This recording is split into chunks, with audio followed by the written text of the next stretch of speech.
Hello, I'm Dr. Sean Rowe from the Centre for Biomedical Sciences Education, Queen's University, Belfast, where I've spent the last 28 years joyfully teaching physiology to students on our undergraduate degree programmes here.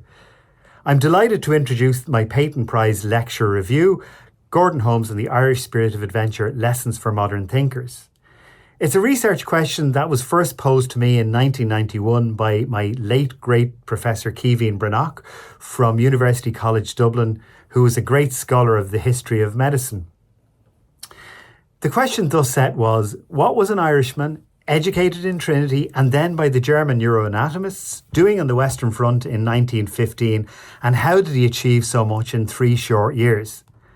Thus starts an adventure story which starts in Castlebellingham in County Louth, the small village, through Trinity College Dublin, through the Senckenberg Institute with the German neuroanatomists Wiegert and Edinger, then on to Queen Square in London, where Holmes encountered Hewlings Jackson, Horsley, Henry Head, Ernest Henry Starling, nearly going on Scott's ill-fated expedition to the Antarctic, ending up on the Western Front, where a confluence of coincidences, a helmet that doesn't protect the occiput, a rifle that shoots but doesn't kill, creating entry and exit wounds and very discreet injuries, along with a man who's an expert in mapping, neuroanatomy, as well as clinical skills, enabling the achievement of visual field maps, which last till this day, and a protocol for measurement of cerebellar and movement function that every neurologist alive now uses.